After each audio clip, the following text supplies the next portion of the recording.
Hey guys, how are you? I'm just going to center this. This is a bit better, get the camera thing out of the way. Um, it's quite late here. It's about 4:30 in the afternoon, and I've got to confess, I just didn't get up until about 1 o'clock today. I just wanted to really chill out, and I opened my messages and I nipped onto Facebook, and I noticed quite a few of my clients are really struggling at the minute. uh, you know, uh, with the minds. All right, and I wanted to talk about it and sort of explain, if I could, with my in a nutshell astrology way of doing it. Um, exactly what's going on, because a lot of you guys, you're not major techies, and I approach my astrology. Um, in an intuitive way, so it's what I look at the chart, and I've got my chart over here, by the way, so I can see what's going on, and I just sort of relay it as best I can for you guys. All right, so I thought I'd give you a little bit of a physics lesson. All right, today, and I'm certainly no Steve Hawkins, so don't expect miracles here. But I'm just trying to. I've been rummaging around my drawers, trying to pull out something where I could actually demonstrate what's cooking. The reason I wanted to do it is because one of my clients, who's very normally very together, um, there was a message on there as well. She's really struggling, and I thought, this is a good time for me to get on and do what I need to do. So I've made a few bullet points, guys, and I'm going to talk to you a little bit about exactly what is cooking, and I'm going to try and demonstrate. So just give me a minute, let me get my notes up, and we're off. All right. So yeah, I got these messages coming in about how you're all feeling, and I wanted to talk about, I've done a lot of harping on about Aquarian energy. You know, we've got Saturn in Aquarius, guys, at the moment. I've spoken to you about that. And Saturn doesn't cope very well if it's not ordered, all right? And Aquarian energy, um, no, it's not that ordered. Saturn resists, guys, and Saturn is it's the container. Saturn is it houses consciousness, and Saturn is how we consciously operate in this reality. All right. So it's housing consciousness, guys, and it doesn't cope well with change. Saturn likes order. All right. Okay. So it likes things to be fairly ordered. All right. So this is more the Saturn brain. All right. I mean, it's a bit missing there, guys, but you can see where I'm going with this. So Saturn does like to be ordered. Okay. Now Aquarius, all right, which is what we're all dealing with, or Uranian energy, right, which is a co-ruler of Aquarius, the energy of Aquarius. Uranus is a bit like this, guys, right? Not making the right connections, right? We've not been making the right connections, and a lot of that is to do with where we've had Mercury. We've had Mercury retrograde in Aquarius, and we've also had Venus, right, which I'm going to talk to you about all this, in Aquarius as well. Now, fortunately, Venus is going to slip into cool, sort of more transcendent Pisces around the 25th of this month. So we're almost there, guys. We've got 4 or 5 days to go, and Venus doesn't take forever in the station to refuel and start moving forward. And neither does Mercury. And the good news is that Mercury is also stationary direct as well today. So yeah, we've gone from Saturn order to this. This is the brain at the minute. Completely wired. When we talk about the term, God, I'm so wired today, this is where we are. All right. And also, guys, Saturn in Aquarius, and I'm working on a London chart here, so UK chart.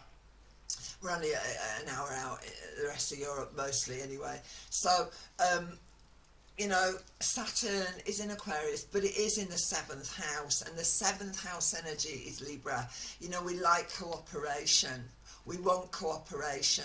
We need balance, right? We want compromise. We want other people to compromise with us. We certainly want larger organisations to compromise with us as well. So, yeah, really wired. You know, messages coming in, we're misinterpreting them, what we're hearing, guys. You know, it has been difficult with that retrograde Mercury. But, you know, hang on in there, guys, because even though Mercury is moving direct and will be in Aquarius for a little bit longer, doesn't make the shift into Pisces until around the 17th of March. But Venus feelings, guys, which is very important because Uranus is a Venus, in Taurus, is a Venus ruled energy. All right, so you know, all those feelings, okay, and of course Venus rules the 7th house of balance, okay, and cooperation, okay, and compromise, and that house of others and how we're relating and the communication between us, you know, is there any communication, has it been mixed up, all the rest of it.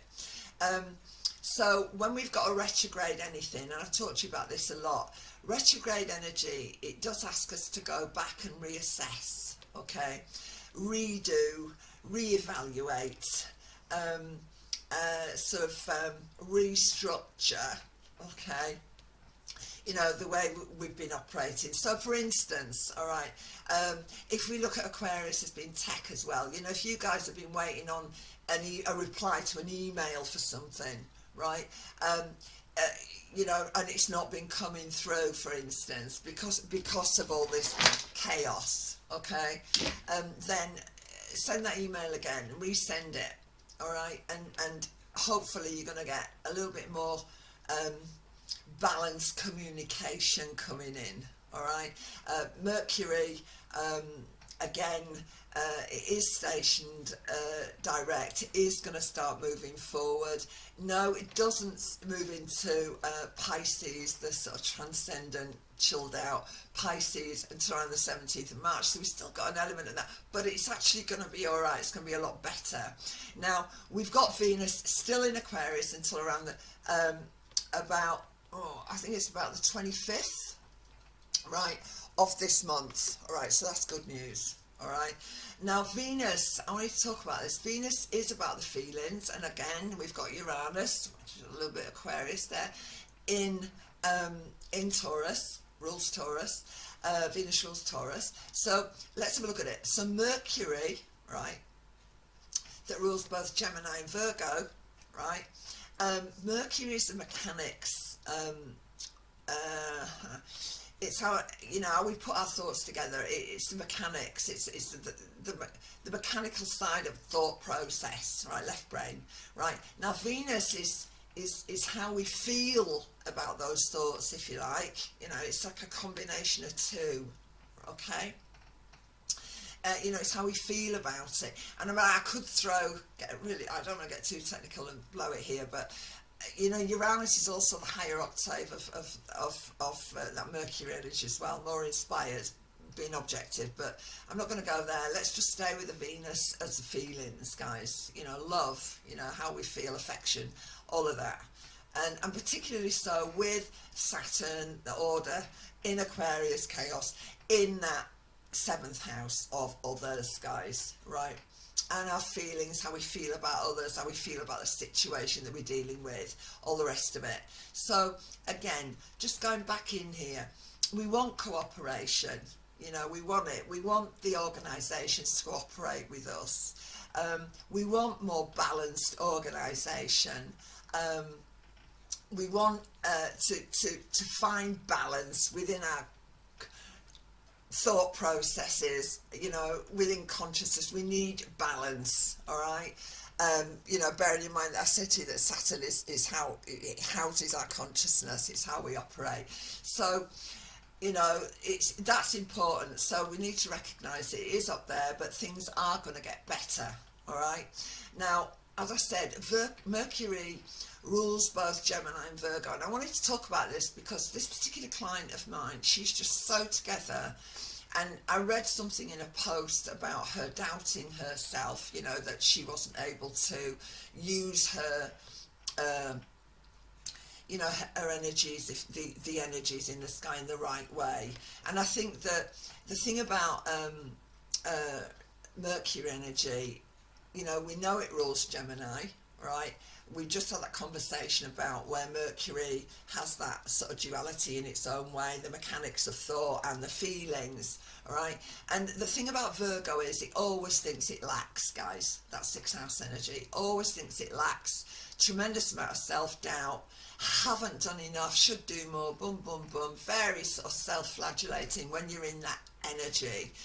This Aquarian energy, it's chaotic, we can't always think straight. So, you know, as I said, Uranus, chaos, in Taurus, rules that Venus energy, the cooperation energy, and our value systems, right? And, you know, we need to learn to value the self as well, not give ourselves such a hard time at the minute, all right? So, you know, as I said, Venus in Aquarius only until the 25th of Feb, guys, right? And Mercury, as I said, is going to be in Aquarius until it makes a shift into lovely Pisces on the 17th of March. So a little bit more easing back, right? Now Pisces is still going to be foggy, right? Foggy Pisces, guys, transcendent house. But it is also that house of institutions as well. And we've got Neptune in Pisces in the ninth house. Ninth house energy is naturally Jupiterian in its nature. And, you know, everything that's going on at the minute, right, we're not grounded with this Pisces energy. We're not grounded, guys. You know, we got flippers on and not lead boots. All right, we're swimming around in this sea, and Jupiter energy. Don't forget, Jupiter's also in Aquarius, so sort of chaos there. But the thing about Jupiter is, it can, yeah, it's very benevolent. It's known to be the benevolent planet, but Jupiter energy also magnifies and amplifies what's going on, especially with Aquarius. Yeah, and it is in Aquarius, so it does, you know, it does. Sometimes it makes it worse rather than makes it better. Yeah, it's very hopeful, lots of faith, and all of that is fantastic. But the shadow side, if you like, if you could call it that, it does amplify, magnify things a lot as well, guys. So, you know, because we've got this sort of Neptune in Pisces, you know, the unconscious, you know, again, Saturn's asking us to structure things a little bit better, all right? But good news, as I said, Mercury has finally stationed direct, isn't going to need forever tuning up in the station to start moving forward in Aquarius, all right? And it will make that transcendent shift into Pisces, will grand, around the 17th of March. But good news, the feelings energy Venus, guys, is going to skip into Pisces. But again, remember, that we've got Neptune in Pisces in that ninth house, and we've still got we've still got Jupiter in Aquarius in the 8th house, guys. So 8th house, yeah, what can I say, 8th house, we can dig up all sorts of stuff there, all right? We can blow things out of proportion.